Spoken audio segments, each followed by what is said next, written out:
what are some examples of what then you and the team go through and discover or uncover as you go through the data migration process and rebuilding the books and records? And what impact does that have on the client, their operations, their CFO reporting activity? Yeah, exactly. So, often the information that we will get in will be incomplete. There may be gaps.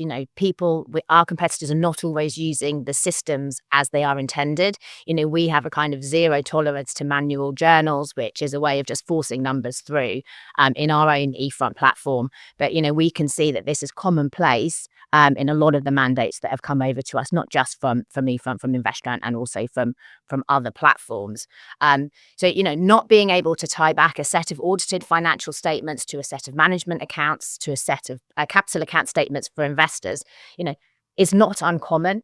We see lots of offline workings, that Richard was mentioning, where there are huge errors in the numbers that are being calculated. And these just are rolled forward quarter on quarter, and the errors then, increase dramatically.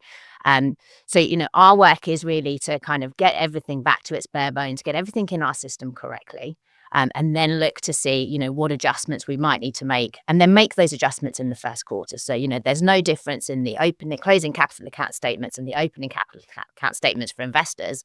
But, we'll have nice, clean data. We won't have anything being done offline. We'll be able to use the calculation engine within the platform as intended, and, deliver great quality reporting to our clients and to their investors. And there's a new angle to the need for clean data that isn't just about control and operational reporting, but actually about, with the increasing need of investors and managers to get access to their books and records on demand, almost in real time.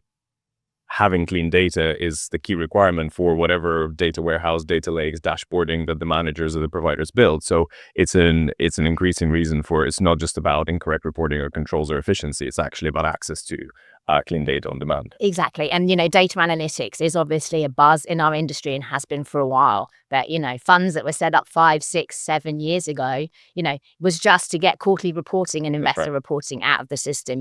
That having all of these clean data points wasn't a priority. But now, very much is the case. So, if you're on an old legacy system where you're unable, or you've got so much history, it's very, very difficult to be able to deliver the data that you need for these. And obviously, we've been very successful in a number of migrations over the last couple of years who want data analytics and who cannot get that from their current provider. Yeah, because it requires thinking upfront about your data architecture, the data points you're going to feed through, how we're going to control them, which is not something that was a priority, 3, 4.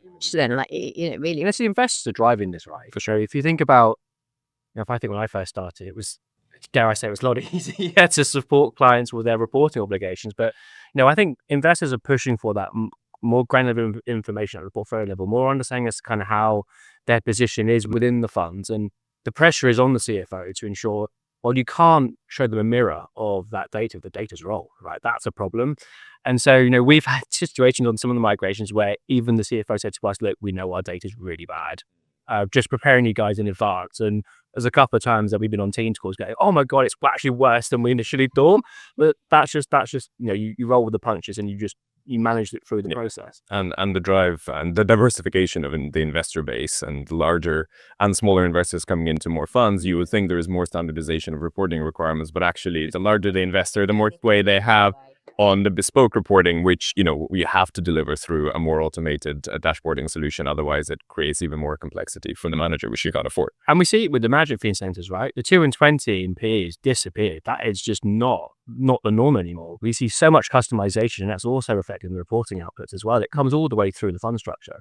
It's a very different world. And how we set up automated calculations and allocation to those investors. So. Yeah, exactly. And all of that. But, we've done 85 fund migrations in the last 2.5 years, over 550 entities. We've seen most things.